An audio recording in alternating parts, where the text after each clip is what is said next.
Happy Friday. What's up, everybody? Happy Friday. You are listening to Freight Be Moving, All Things Logistics with me, Jewel Williams. It is Friday, the end of the week. I know a lot of you are like, yeah, let's get it. It's the weekend. Let's move. Let's groove. And you know what today is about? Today is about Uber, baby. Uber. It's all about the Uber. We are going to talk about Uber Technologies. What is Uber Technologies? I know most of you are probably wondering, like, why are you talking about Uber? Uber is a carrier for people. I just pull it up on my app, and all I got to do is use it to call food or whatever the case may be. But Uber is, in my opinion, attempting to be the Amazon of transportation. So Amazon became the big time of transportation for packages, whereas Uber is looking at people as packages, but they're also incorporating a lot of other things, as I am going to talk about today on the show. I want to thank you for tuning in. I want to thank you for your time, and I do my best to add some value to you today and every day. So, a couple of announcements that I do want to address. The show is going on a Monday through Friday schedule. I know I did a special episode last week and did a Saturday show for the sake of something was hot on my mind, and those may be special editions, but the show itself is Monday through Friday, and you can catch it on Spotify and Apple Podcasts, and soon to be out on other platforms. And if you prefer to see what I'm doing, you can catch me on YouTube, and I have also videotaped this as well. So let's get into it. So first off, Uber Technology is a publicly traded company. So all the information I give you today is public knowledge. I like to make that little claimer. I'm taking media law, so I have learned about public knowledge and public access to knowledge and my First Amendment rights. Hey, watch out now.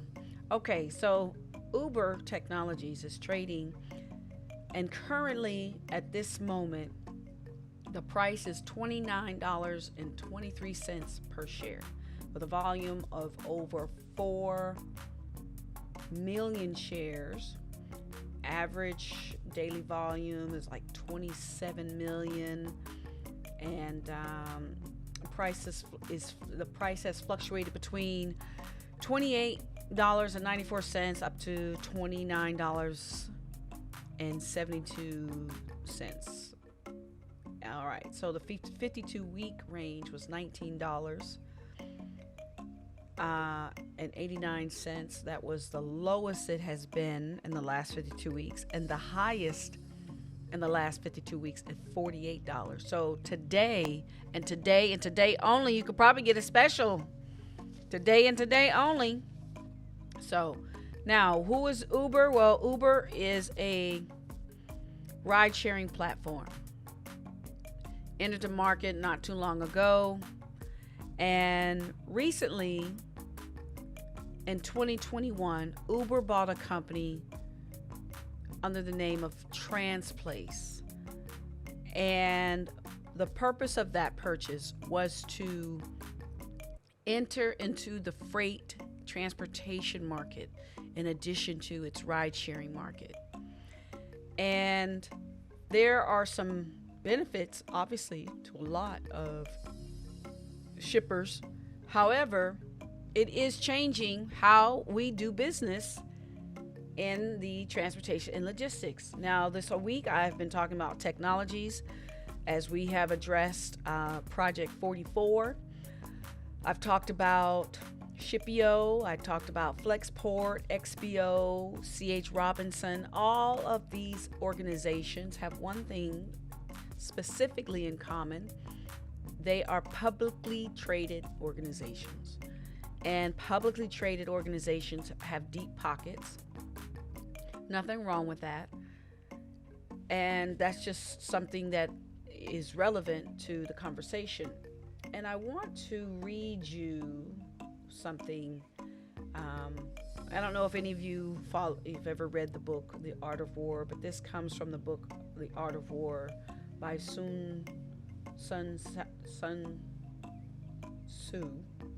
I hope I pronounced that right.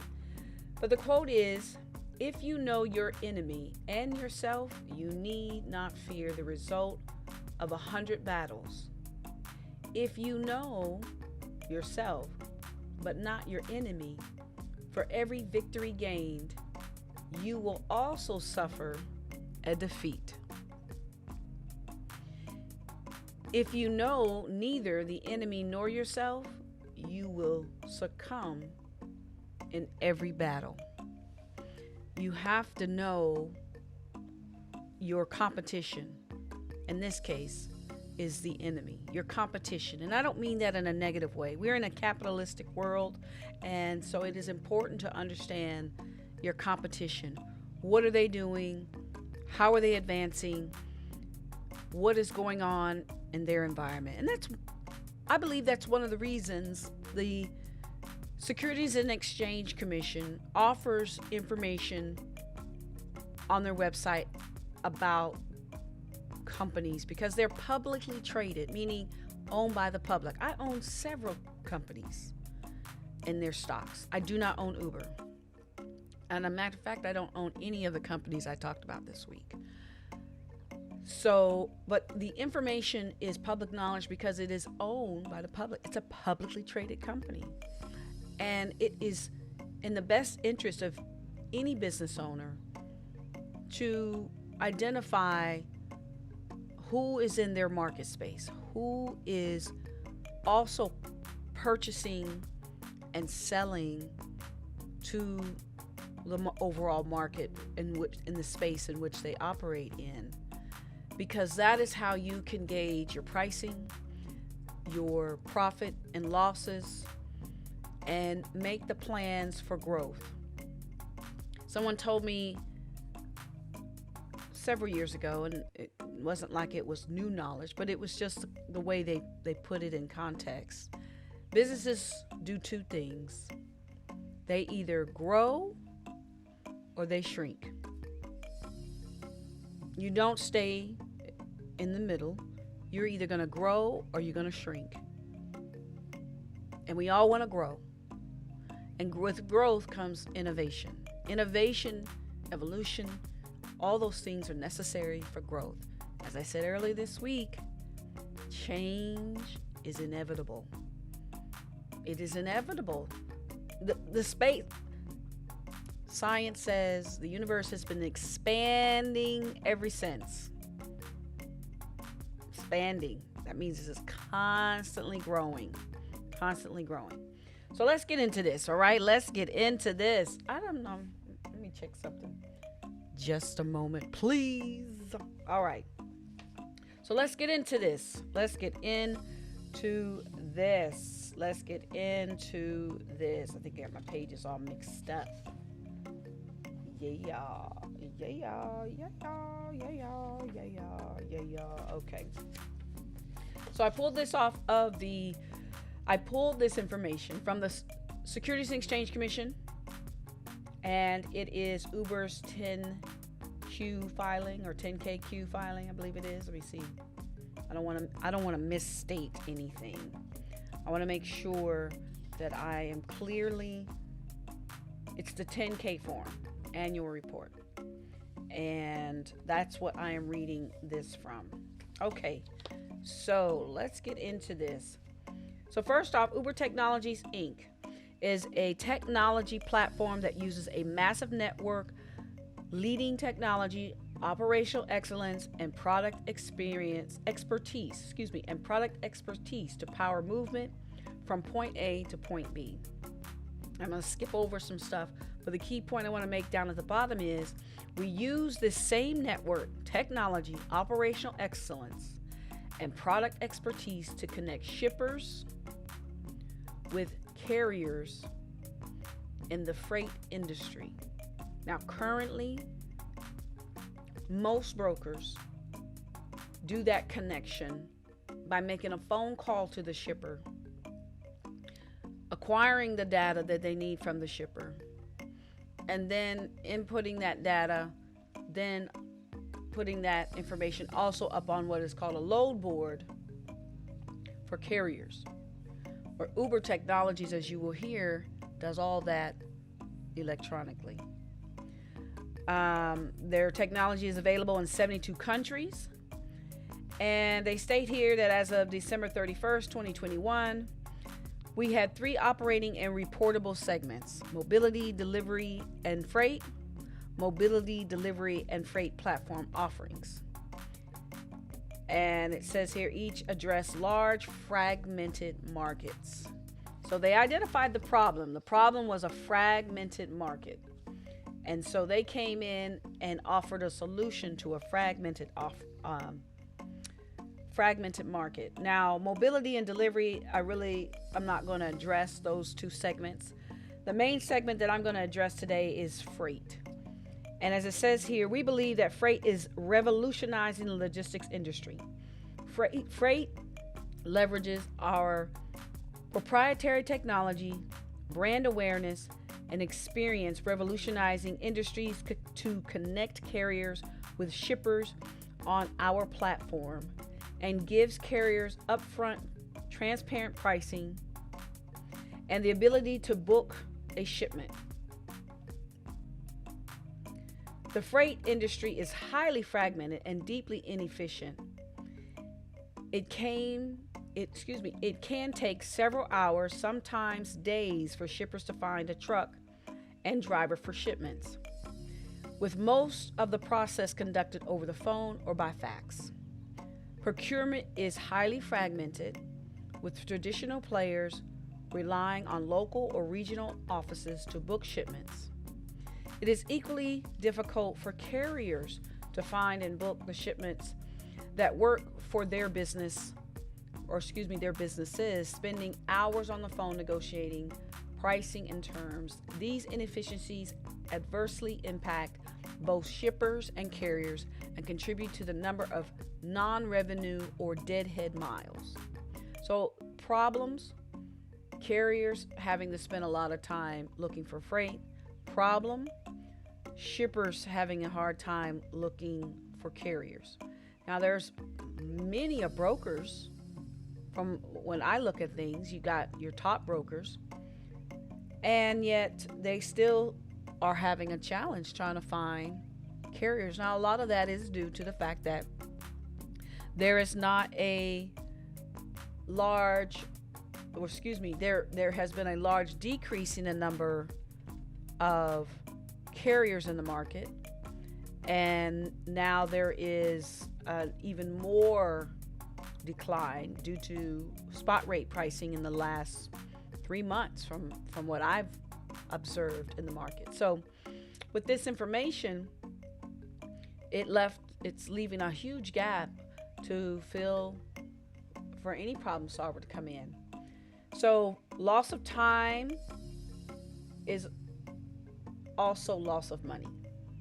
If you got to pay people to be in the warehouse, at the facility, waiting for the freight to continue with production lines, the freight's not there, there's a loss of time, and there's a loss of time for the driver. The driver is losing time because they are having to spend a lot of their time looking for the freight, and that's consuming gas, that's consuming their resources. So we definitely agree there's a huge problem in the system, and Uber is filling that problem. So they also say on the demand platform, which is how they've categorized their thing, on the demand platform to automate and accelerate logistics transactions end to end. So they are also doing an end to end service, whereas they connect carriers with shippers. Available on our platform, gives carriers upfront transparent pricing and the ability to book shipments with the touch of a button.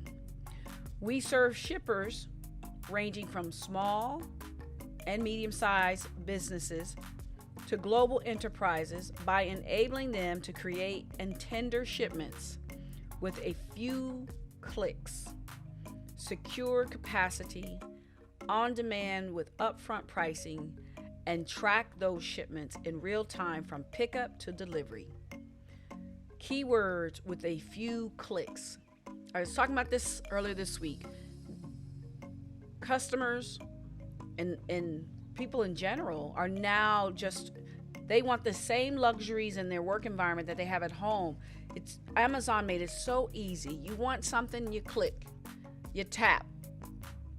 The days of having to constantly be on the phone, looking through catalogs, looking at faxes to come in, that consumed time.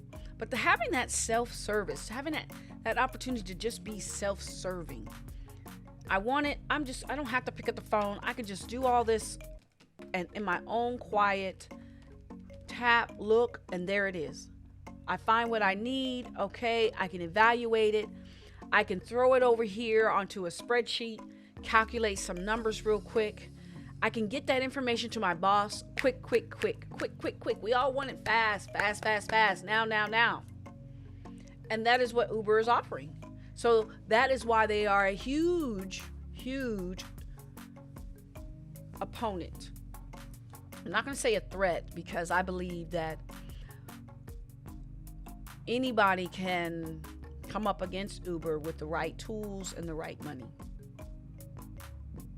So I don't call them a threat. I call them an opponent. An opponent is somebody that you seek to extract power. I think I have a quote about that. I'm not going to get into it right now. So anyway, let's get forward. Let's move forward. Let's not get forward. Let's move forward. So also, they're talking about offering in real time. So they're claiming significant efficiency improvements over traditional freight brokerage providers. That's what they believe. So during 2021, we completed the acquisition of Tupuelo Parent Inc. of Transplace. This is a key move for Uber, the acquisition of Transplace, in an all-cash transaction, allowing us to expand our Uber freight business through Transplace expertise in transportation management. The acquisition of Transplace has been accounted for as a business combination. And then it points me to note 18, business combination included in Part 8, Item 8, financial statements and supplementary data on this annual report on Form 10K.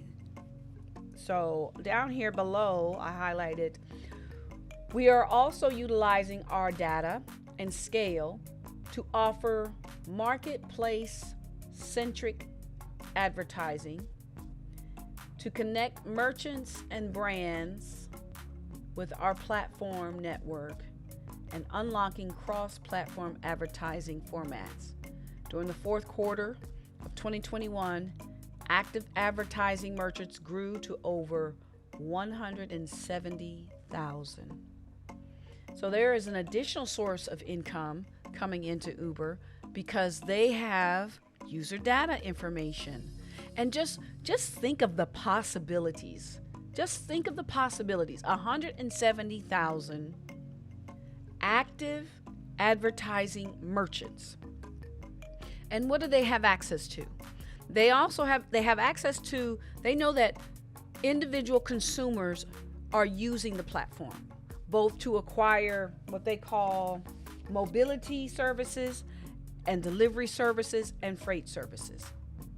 So they have access to those people and the ability to advertise to them in various ways using market segmentation. And so also they have the ability to offer advertisements to shippers. Now, just think of the possibilities that we have going on. So let's do a little scenario. So let's say you have a product that you want to offer a company. I'm going to take, for example, I saw somebody post the other day on LinkedIn that they were selling citric acid anhydrous. and they had like 2,000 pounds, and I think it was maybe like $2 a pound or something like that, give or take. So this person right here is trying to move this product. So if they understand the buyers of those products and they understand where those buyers could possibly be, well, you know those buyers are going to have to use a service like Uber Freight to move the product. So an opportunity for that particular person putting that information on LinkedIn, they can actually put that information, hook up with the Uber advertising department and say, hey, you know what? I want to reach some of your shippers because I've got some product that I know some of your shippers ship on your platform, and I'd like to put that in. How can we make that happen? Voila. Instant connection. So Uber is going to get paid in all of that transaction. Uber's going to get paid for the advertiser. Uber's going to get paid by the shipper when they ship it. Uber's going to get paid by the receiver. When they pull it through, everybody gets paid, but so does Uber. Uber gets paid in all those transactions going in every way. Constant money. So I'm not mad at you, Uber. All right, so now we get to note 18. In note 18, we talk about freight. We derive our freight revenue from freight transportation services provided to shippers. With the acquisition of Tupuelo Parent Inc. Transplace during the fourth quarter of 2021, our freight revenue also includes revenue from transportation management. Refer to note 18 once again. So brokerage revenue represents the gross amount of fees charged to shippers for our services because we control the service provided to customers. Costs incurred with carriers for brokerage are recorded in cost of revenue. Shippers contract with us to utilize our network of independent freight carriers to transport freight. We enter into contracts with shippers that define the price for each shipment and payment terms. Our acceptance of the shipment requests establishes enforceable rights and obligations for each contract. By accepting the shipper's order, we have responsibility for transportation of the shipment from origin to destination. We enter into separate contracts with the independent freight carriers and are responsible for prompt payment of freight charges to the carrier, regardless of the payment by the shipper. We invoice the shipper upon satisfaction of our sole performance obligation to transport a shipper's freight using our network independent freight carriers. We recognize revenue associated with our performance obligation over the contract term, which represents our performance over the period of time a shipment is in transit. While the transit period of our contracts can vary based on origin and destination contracts, still in transit at period in are not material. Payment for our services is generally due within the usual net 30-45 days. So investors and venture capitalist funds are also flooding in to this endeavor. Transportation management is another part of their freight where they offer integrated logistics and transportation service. They offer the ship planning, freight optimization, carrier assignment, load management, freight audit, payment processing, other related transportation services. So of these services, the transport the shipper's freight on a shipment by shipment basis. So that's their sole performance obligation, is to transport the shipper's freight on a shipment by shipment basis. So the majority of our transportation management revenue is recognized on a gross basis in the amount of gross fees charged to shippers. Now I want to pause right there. Gross fees charged to shippers. There was a conversation that was happening on YouTube, and the conversation actually happens across social media. It was highlighted on YouTube, but I see it on Twitter, I see it on Facebook, where carriers are accusing freight brokers as being deceitful because freight brokers charge a fee for their services. And here, right here, Uber does it. And when I read you the numbers, if you're a carrier and you're listening to this, when I read you the numbers, the next time you want to point fingers at a small freight broker who just so happened to take whatever they took of your commission, I want you to recognize and remember the numbers that I read out to you in regards to Uber.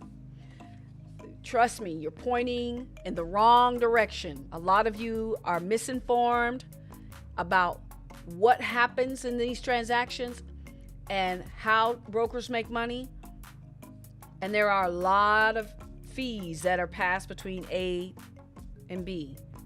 Yet I believe that you want to blame these smaller brokers, but really you have bigger giants out here stepping on your coins. Trust, believe.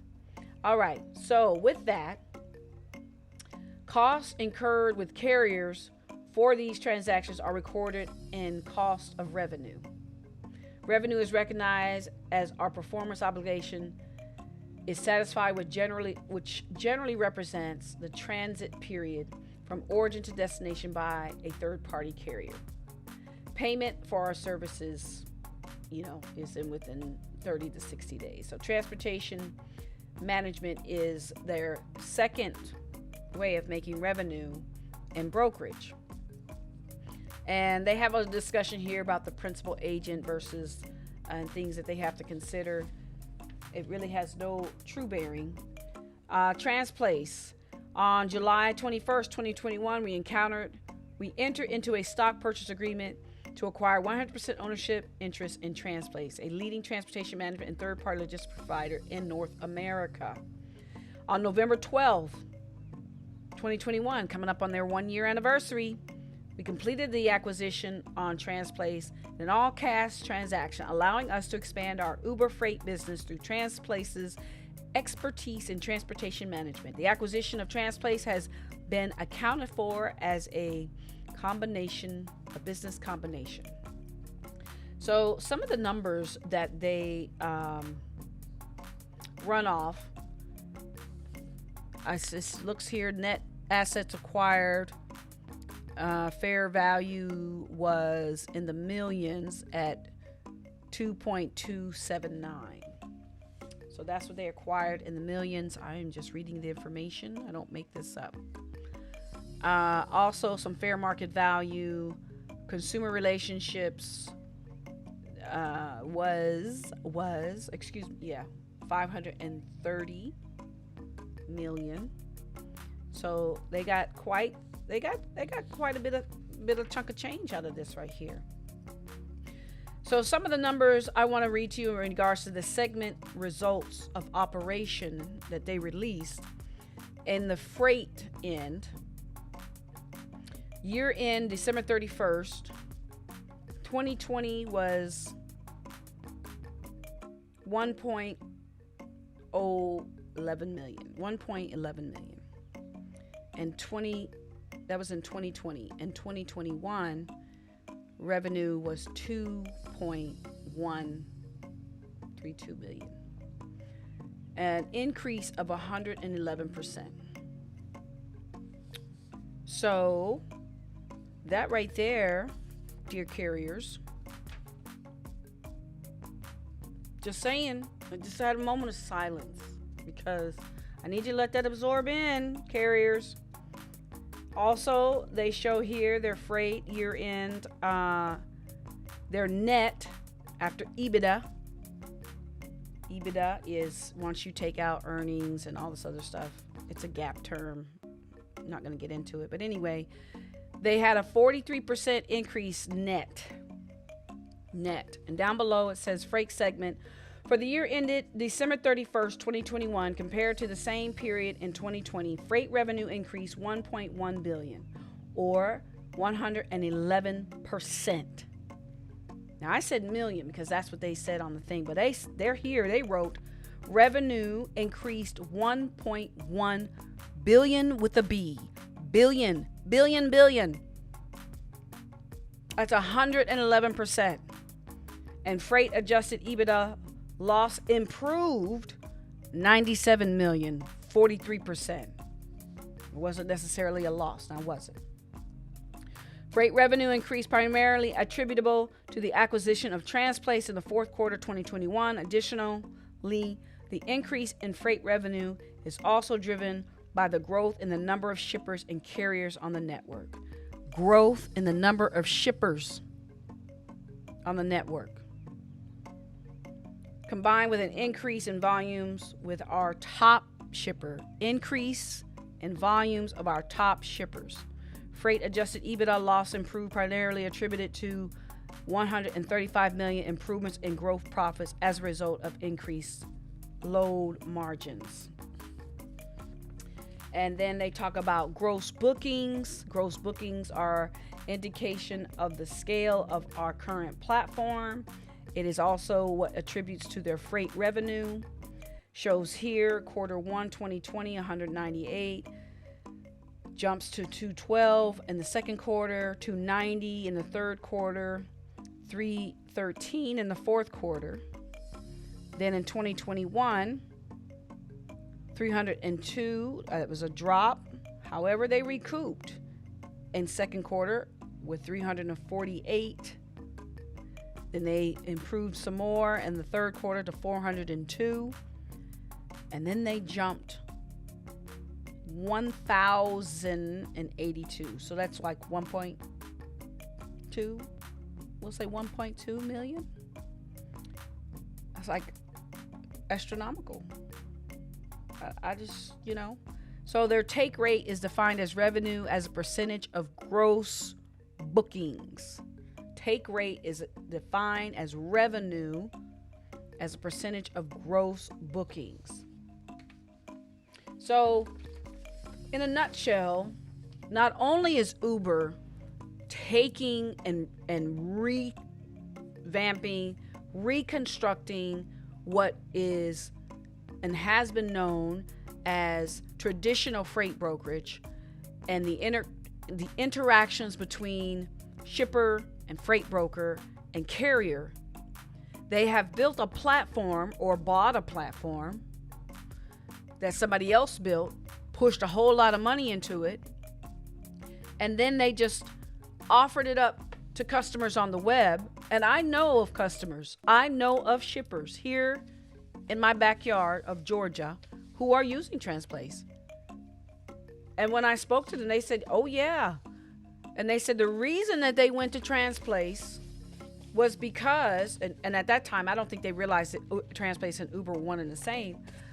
However, the reason that they went over to Transplace, now Uber Technologies, was because it was a shit show, as he said to me, when COVID hit. So that means it was bananas, in my terms, and them trying to secure rates at reasonable rate cost to control their costs. Uber offered the solution. However, there is a drawback, as I have also talked about on the show, and it was with a friend of mine who is a carrier, who we did a little bidding. As I worked out the numbers for him, he bid on the Uber platform. I'm a freight broker. I am not able to bid on Uber's platform. That is between the shipper and the carrier. If a carrier, I can join the platform, but as a freight broker, I cannot join the platform. So when he bid, however, the bid that he put in was not accepted. They kept pushing it back, saying it was too high. And when we calculated what he needed to operate his business and make a profit, he had to go below that. He had to go below that in order for that to be viable for him. And so, of course, he walked away from this situation. At least that's what he told me. He might have taken it. I don't know. Makes me no difference. But I'm saying all this stuff because, like, you have to know the whole terrain, the whole story. Understand, because that is how you strategize. And how can you use this information? How can you make use of all that I've talked about this week in the technology sector? Because when your customer gives you an objective, that objective might sound something like this. Hey, we use Transplace. Yeah, we don't mess with brokers anymore. Oh yeah, we need somebody where we can see our freight. We need visibility on our freight. Oh yeah, we don't do that anymore. And we're just, no. Those are the kind of objections you're going to get. So how do you overcome those objectives? Now, if you are a pencil and paper broker, it's tough. It's going to be tough on how you can overcome that objective, how you can partner with that customer, and just face the fact that you just might have to walk away and accept the fact that you cannot do business in that lane or with those customers. But at the same time, you need to start thinking about how you're going to reposition yourself as a small business owner in this climate, because you have spent time and resources and money to be a small business owner. Nobody wants to leave the environment. You want to stay in the game. So you're going to have to be strategic. You're going to have to look at, how can I gather those same kind of tools, or how can I shift my company, take the knowledge that I understand, and reach out to those customers in a different way. And only you are going to be able to answer those questions through doing research, understanding what your business has to offer, what you want to add to the marketplace. Maybe you might be a consultant with one of these tech companies. They need somebody to help them understand some of these hidden pockets that could happen that they don't foresee, and that you can help them add a risk minimizer, maybe like a cutoff switch. If this, then that, cut it down, shut it down. I don't know. Choice is yours. I hope this information was helpful to you. I hope you guys had an awesome week. And if you are driving, please be safe. Please slow down. Whether you are a 4-wheeler or an 18-wheeler, we got to share the road. Everything moves by a truck, but cars, they got to get to work too. So play nice out there, fellas, ladies. Okay? Stay off your phones. No phones. Bad anyway in Georgia. You'll get a fine. All right. Peace and love to ya. And I will see you on Monday. Remember, I've got a fantastic announcement to make, and I can't wait to share it with you. All right. Peace and love, everybody. What? Yeah, let's get that music going.